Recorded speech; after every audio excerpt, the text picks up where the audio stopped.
Hi, I'm Derek O'Reilly, and for over 30 years I've been a licensed London taxi driver. For 20 years, I taught the knowledge to prospective London cab drivers. During this podcast, I'm going to be joined by experts who are going to bring the forgotten and secret history of London to life. In this episode, we're going to look at the Gordon Riots. Hi, today I'm joined by a very good friend and a very knowledgeable person. Hello, I'm David Charnick. I guide extensively in Tower Hamlets, the original East End, but I'm also a qualified City of London guide, and I teach tour guiding through the London Borough of Tower Hamlets. Well, once again, always good to see you, David. It was a pleasure. Always a pleasure, Derek. Let's discuss the Gordon Riots. Now, the reason they fascinate me, obviously as a taxi driver, I'm all over London, and these riots were pan-London. Yeah. Let's be specific about the East End first of all, and then we can be more general afterwards. So, what caused the Gordon Riots, and how did they get their name? Okay, they were an extreme example of intolerance. They happened in June 1780. They were a reaction by a group called the Protestant League against legislation that had been passed a couple of years previously, which made it easier for Catholics to become, higher up in the establishment, government, that kind of thing. Catholics in England and then Britain had been getting an increasingly easier time since really the reign of James II in the 1680s. Things, by and large, had been getting easier on an ordinary level. But the Papacy Act went through in 1778 to make that official. And the trouble was, a lot of the Catholic community didn't want that, because they thought if you make it official, there'll be a reaction, and there was. And so the reaction came from the Protestant League, and particularly the president, who was called Lord George Gordon. Hence the Gordon Riots. Absolutely. Yeah, so he was the figurehead for their protest against this legislation. And on the 2nd of June 1780, Lord George Gordon took a petition to the House of Commons. He was a member of the House of Lords himself. And the petition was to repeal this legislation. And it was slung out. And so the subsequent rioting was a reaction to this, a reaction by... Did he encourage the rioting? He didn't discourage it? Yes, he did. He did encourage it in terms of stoking up the intolerance. Right. But he wasn't sort of materially involved, in the organisation of it, that kind of thing. That was largely taken over by the mob. Was it sporadic? I mean, did sort of one street explode or one area explode or one business get burnt down, or was it organised? It grew.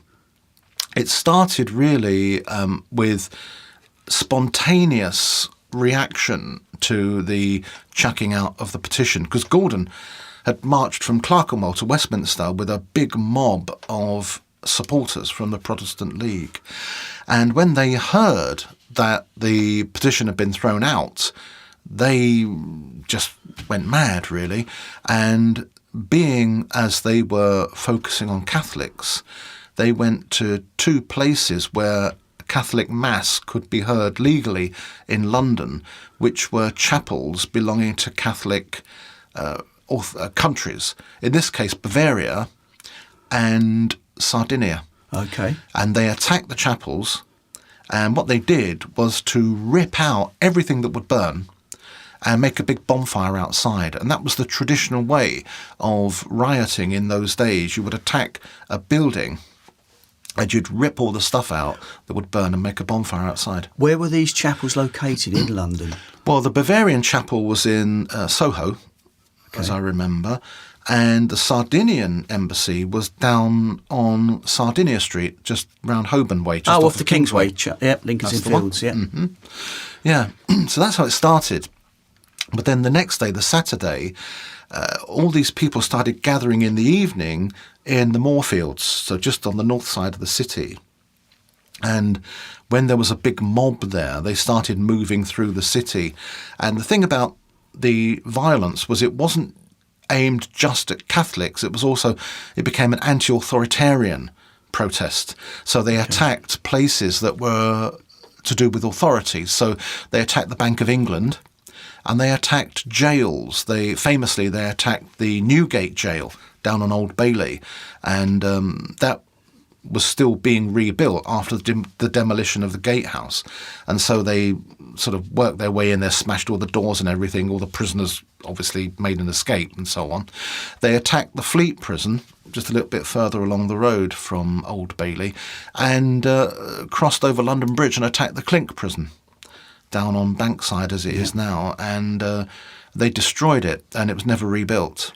How much initially of the rioting was to do with the sort of dissatisfaction at the social and economic climate of the day? I mean, we've heard from previous discussions that people lived in quite poor conditions. None of it. It was nothing to do with that at all. It was purely stoked up by this organisation, the Protestant League. Right. And so the whole focus of the rioting was the Catholic community and the authorities that had allowed this kind of culture of tolerance to build up. I understand. And in fact, the community was very much against the rioting. The rioters effectively isolated themselves by attacking so many ordinary people and ordinary households and businesses and that kind of thing. In fact, so much so that you get what became known as the householders' associations.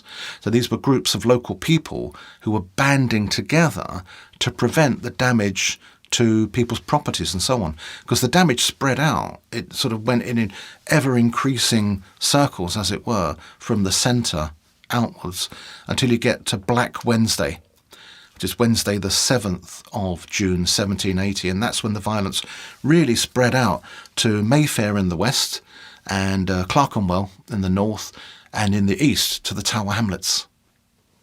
Okay, and once the rioting had started, etc., are there any specific cases where they went to, I don't know, a particular landmark and destroyed that and there were following on consequences, or? The main focal points were, as I mentioned, places of authority, so the Bank of England and the prisons and so on, right? You know, and the houses of certain people in the legal profession and that sort of thing. It wasn't like, say, with the suffragettes when they went into the National Gallery and defaced the pictures and that sort of thing. You know, it was much more focused than that on their specific grievances. Right. But they did attack, as I mentioned, places to do with figures of authority, like David Wilmot, who was a magistrate in Bethnal Green. They attacked his house and sacked it. Poor Mr. Wilmot. What happened? I've heard of him previously. What was his reaction to the situation? Yeah, David Wilmot, he was he sort of comes to our notice as a result of the Cutters riots of the 1760s. He was active in pursuing the gangs of weavers who would go and attack the equipment and looms belonging to master weavers who employed the journeymen. And Wilmot was, being a local magistrate, he was very active in chasing them, and he got death threats and all sorts of stuff like that. And he was also the chief magistrate at the hearing of the case of Benjamin Russon, the master at the local school, who was eventually got up before the Old Bailey on 4 charges of rape. So Mr. Wilmot's featured in a lot of our discussions, David, hasn't he? He was a prominent local figure as a magistrate, but also he was a developer, a builder. And there is Wilmot Street, just off Bethnal Green Road on the south side. Yes, I know it. And that was an area that he developed. Obviously, the houses have long since gone. But on the north side of Bethnal Green Road, there's a little street called Rushmead, just by Tesco's, and that he built a square there. So there was a Wilmot Square, a square of Georgian housing. But on the north side of that, he built a house for himself called, it became known as Wilmot's Folly, like Kirby's Castle, Bethnal House. There was a big local house in 1570. The locals had this way of referring sarcastically to overblown housing. And of course, Wilmot, being a builder, he's not going to build himself a small house. He's going to build himself a very nice house. So it's known as Wilmot's Folly. And that was attacked on the night of the 7th of June, Black Wednesday. A mob of an estimated 40 people descended on his house and just ripped the guts out of it. Everything that would burn, they dragged out and made a huge bonfire outside the house. So when this was occurring, there obviously was no police force at the time. Would there have been anybody to sort of restrain these rioters or make them see reason? Not officially. It was too quick to order the militia in, to raise the militia. That didn't happen until the next day, the Thursday the 8th. And that was when the troops came in, and that basically stopped the Gordon Riots. You may have heard the phrase "reading the Riot Act." It's an actual thing. I have heard it. Tell me more. Yeah, reading the Riot Act, it doesn't happen anymore, but we only use it figuratively now as an expression, but it meant effectively proclaiming martial law. There was a specific proclamation, and it was a set form of words, but the authorities would read it out in the streets. And it was effectively, as I say, declaring martial law and forbidding people gathering together. And it gave powers to troops who would be patrolling the streets that if they saw a group of people, I think about 4 or more, they would go over and disperse them.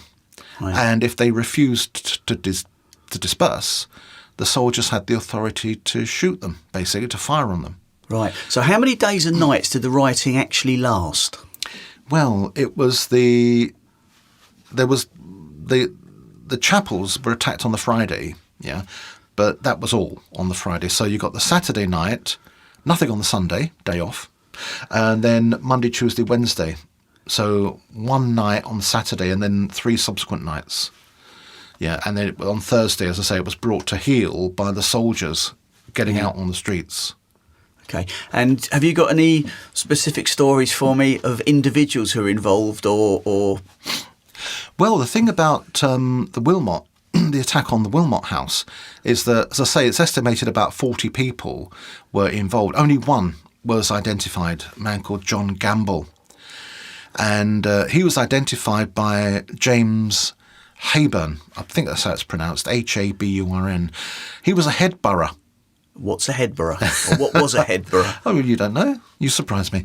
We don't have headboroughs anymore, but they were sort of law enforcement officers locally. They were there to ensure that laws were being obeyed and carried out. So kind of like a constable, but I think more on the judicial side, so like sort of a step down from magistrates. So would the local magistrate have overseen the headborough then in those districts? Oh, yeah. Right, I understand. And anyway, James Hayburn knew Gamble because Hayburn was a cabinet maker and Gamble was a woodworker. And the thing is, he had a sort of crisis of conscience because he didn't want to inform against Gamble because he knew him.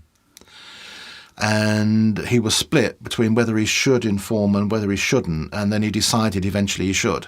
And so Gamble was arrested, and he was convicted, and he was hanged on Bethnal Green Road. Oh, so they didn't transport these people up to Marble Arch, Tyburn, to be executed? Tyburn Tree. No. On the first day of the hangings, which was the 11th of July, 1780, 3 people were hanged at Tower Hill, but 2 other people were hanged, one on Coleman Street and one in Bishopsgate in the city, close to where they'd been convicted of committing their crimes. Would that have been to sort of show the local population, if you misbehave, this is what will happen to you? It was an exemplary punishment, yes, exemplary executions. These did occur sometimes. It wasn't just for the Gordon Riots. It did occur on other occasions. Right. There were occasions when people, for instance, might be convicted of a murder. And so rather than being taken to Tyburn or Smithfield or Tower Hill or whatever, they will be hanged near the site of the murder. And there are various instances of that going on. So, Gamble was hanged on Bethnal Green Road, facing Tesco's, although it wasn't there at the time, of course. Did the women of the day play any part in the rioting? The presence of women is noted on a lot of the transcripts of the trials from the records of the Old Bailey, the old Sessions Court, the precursor to the modern one. Sometimes as sort of encouraging the violence. Oh, right, as provocateurs. But also as looters. There's a lot of looting going on, a whole lot of looting going on. Particularly, we get this from the account of the attack on the Red Lion just off of Whitechapel Road ironically or confusingly, on Black Lion Yard. Is that where Black Lion House is now located? That's correct, yes, on the north side of Whitechapel Road. And 3 people were arrested for the attack on the pub, although only one of them was actually convicted, a man called Samuel Solomons, who was a pencil maker, actually, funnily enough. But as a result of the inquiry, 3 women were arrested for theft. They all got 12 months each. And they were, I suppose, foolish enough to use a lot of the stuff that they stole rather than trying to just sell it on as quickly as possible. And that's how they came to light. That's how they came to be caught. What part did alcohol play? I heard you mention the pubs. What part did alcohol play in sort of flaming or fanning the flames, so to speak? Oh, a very big part. Leaving aside the fact that pubs were attacked and therefore alcohol was to be had to hand, the big catalyst, as it were, for the violence on that Wednesday seems to have been gin, stolen from Langdale's Gin Distillery. Thomas Langdale, he was a Catholic, but he had a gin distillery at Holborn. So it was next to Barnard's Inn. So if you go to Holborn Circus and head westwards, across the road basically from the old Prudential building, if you know where that is, I'm sure you do. Yeah, I do, absolutely. Anyway, he was there, and being a Catholic, his distillery came under attack from the mob. So he managed to get away. He got out the back and he sort of wiggled round and made an escape through Barnard's Inn next door. But the distillery was attacked and burnt to the ground. Obviously, it burnt quite readily with all that spirits around, but obviously not until gin had been looted. And there was an attack on the pub and slop shop, slops being clothing, of John Labate, who was an Italian, down at St Catherine's, where the docks are now, the St Catherine's docks. Yes.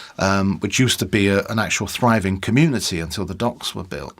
Anyway, he came under attack. Being Italian, he was a Catholic. And one of the attackers was a soldier. And he is recorded in the witness statements as swaggering down the street, obviously half cut. One of the things he was shouting out was, "Popery, popery!" And the other things he was shouting out, "Anyone want any of Langdale's gin?"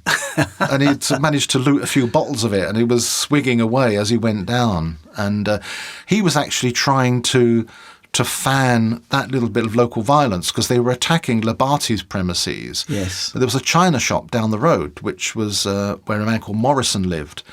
And this fellow was trying to say, "Oh, go and get him as well." And so the mob went down there, and Morrison had made his escape, but the servants were there, and they said, "He's a Protestant." And they said, "Well, show us he's got an English Bible, rather than a Latin one, And so they managed to produce an English Bible. They said, "Oh, well, he must be Protestant. Oh, he's all right then."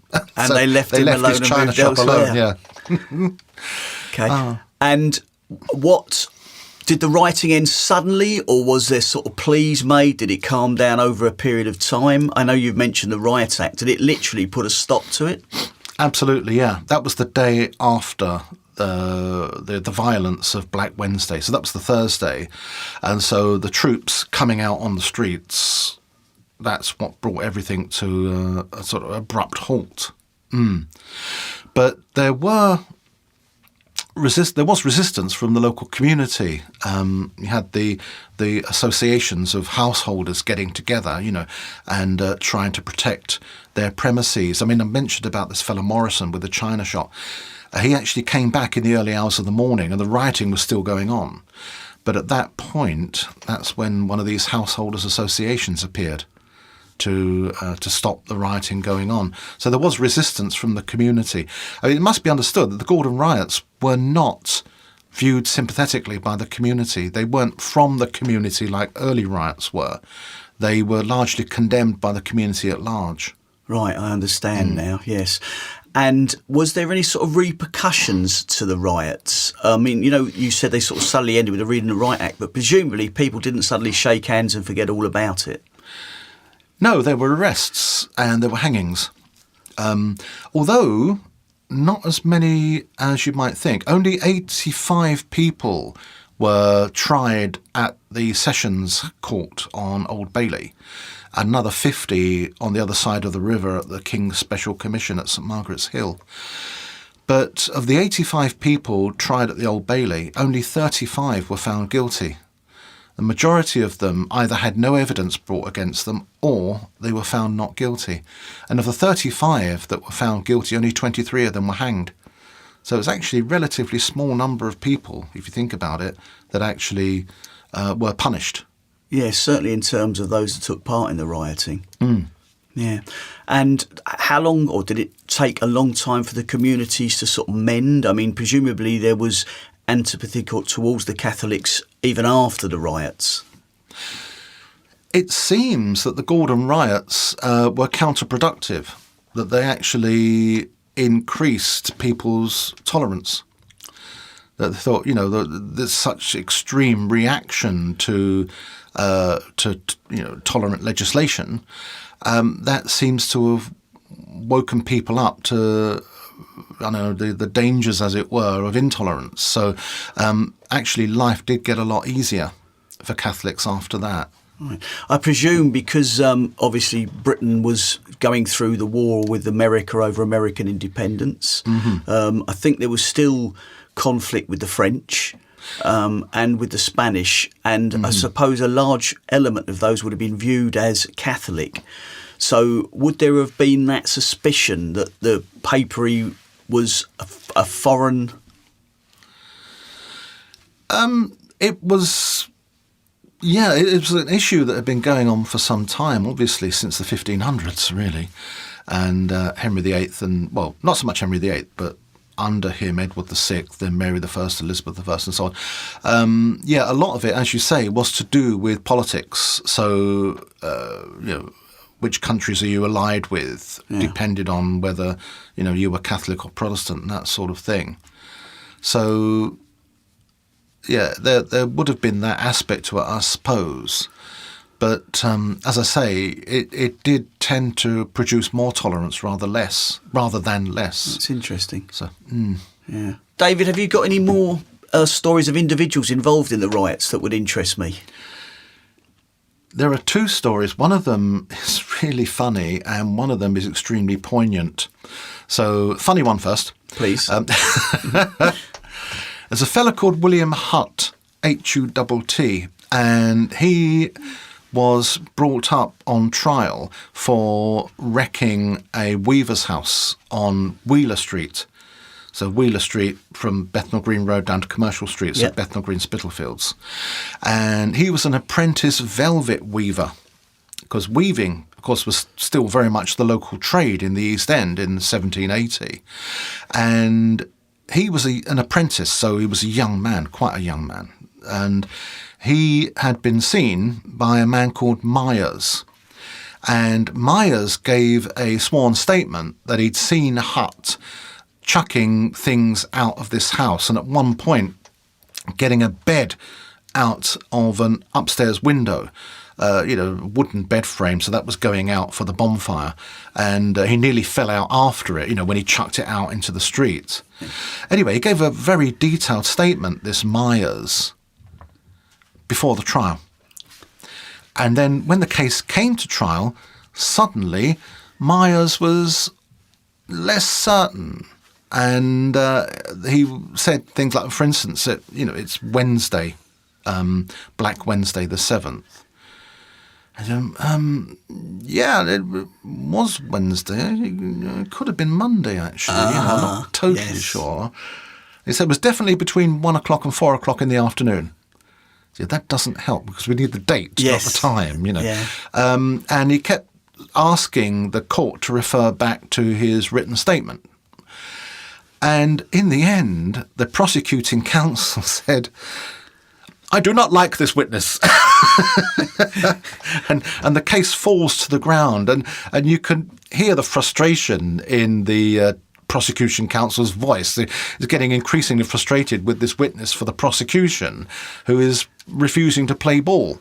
And whether Myers was just genuinely uncertain or whether he was just fazed by being in court, or maybe he sort of looked at this young man who wouldn't have been much older than a boy, and suddenly thought, I could hang him if I say the wrong thing. Yeah, with that evidence. Maybe or could he have shouldn't. been got at? I suppose he could have been got at, but the question is by whom? I mean, the boy was just an apprentice, so he wasn't necessarily of a moneyed family or anything. No. Otherwise, he would have been in a different walk of life. So it's possible. So what I'm noting from our conversation is that there's a lot of people got involved in this who probably weren't aware of what they're actually getting involved in. They might not have understood why the rioting was taking place, but it seemed like a good idea to get involved and chuck some stuff on the fire. They would have known why they were doing it, but as you say, they just wouldn't have appreciated the significance perhaps at the time. But isn't that always the way? People just get involved because there's something going on. Oh, yeah, look at 2011. So many people running out there. It all started with a young black man being shot who allegedly was involved in organised crime. But it escalated from there, and you just got people running out, smashing up windows and stealing stuff from shops. They weren't interested in any human rights violations or anything like that. So that's what I was going to ask you. Do you think the Gordon Riots changed the nature of rioting? They changed it completely. Prior to the Gordon Riots, rioting was a localised event and it came from the community, usually at some slight, something that happened to offend them, or maybe a corrupt official or something like that, or because of the conditions. So in the 1760s, you get the groups of weavers getting together. Well, not just weavers, other trades as well, but particularly the weavers. These sort of combinations, as they were called, getting together and taking direct action. So all this stuff came from within the community and was largely spontaneous. The Gordon Riots were planned. They were orchestrated, clearly identifiable targets, that kind of thing. And they weren't from the community. They were a specific group of people imposing themselves. And that is what you get now. So it changed. It basically established rioting as we understand it today. Yeah. So just in the same way as in the 2011 riots, which I understand were orchestrated through Facebook, a similar sort of thing there. They say, right, we need to attack these people, those people, and so on. Of course, it would have been word of mouth then. Facebook didn't exist in the 1700s. Yes. A few minutes ago, you alluded that you had another interesting story for me. It's a very poignant one, Derek. A man called William Brown. And I mentioned Wheeler Street. He actually lived on Wheeler Street. He was a sailor, though. And the previous year, 1779, he'd been involved in an important naval engagement. He was on a ship called HMS Serapis. And Serapis and an escort vessel were looking after a convoy heading to the Baltic. And an American warship appeared. You mentioned war with America. The USS Bonhomme Richard. And the idea was, of course, the Americans wanted the convoy because of the supplies and everything. And they engaged the Serapis, and the Serapis and its consul were eventually taken. They were overwhelmed. But because they were engaging the American ship, the convoy managed to get out and to get to the Baltic. So that was all right, at least. Anyway, the point is that Brown was wounded on the Serapis. And the following year, 1780, during the Gordon Riots, the day after Black Wednesday, so Thursday the 8th, he was on Bishopsgate with another man, and they went to the premises of a cheesemonger called Carter Daking. And Brown went over to Daking, pulled out his clasp knife and said, "Put a shilling in my hat. If you don't, I've got a mob outside and we'll trash this place." And obviously the violence the previous night was throughout London. Everybody knew about it. So Daking's thinking, maybe he has, and I could lose all my business and my stock and everything for the sake of a shilling. Which I know a shilling went further in 1780 than 5p does now, but even so, it wasn't a great deal of money. You could have asked for £1 or something. But anyway, so he put the shilling in the fellow's hat, and Brown went out. And so when Brown and his mate left the premises, Daking got one of his men to shadow them. And they could see that there was no mob. It was just the two of them. And they'd gone across the road to an oil shop and tried the same thing on again. So they were arrested. Daking sent word and they were arrested. Now, he was convicted and he was hanged. He was one of the first people to be hanged on the 11th of July. And it turned out what happened was his head wound when he was serving on the Serapis, he said was, it sort of unsettled him. So if he had anything to drink, he would become, out of control. Oh, right. And what had happened was he'd served on another ship after the Serapis and he was owed some money, some back pay. And he'd gone and collected it and thought, while I'm out, I'll have a drink. And that's what did it. And that drink cost him his life. That wasn't taken into account at his trial? No. It was mentioned, but it was not taken into account. And he was convicted and, as I say, hanged on Bishopsgate, facing Daking's premises. Now, when you consider how many people were found not guilty or had no evidence brought against them, even though seemingly there were useful witness statements that could have been used, and how many people who were convicted but not hanged, it seemed strange that he was hanged. I think it probably because his hearing was one of the first days of the hearings. So maybe attitudes were a bit harder at the beginning. Yeah. So, he was one of the 5 people to be hanged on that day. Because he hadn't used any violence. I mean, I suppose it was threatening, gaining money with threatening or with menace, I suppose. Yeah, gaining money with menaces. Yeah. But just because he had a drink. So probably a moral in there somewhere. Yeah. OK, David, once again, thank you very much indeed. Most enlightening. Thank you, Derek. As always, a pleasure.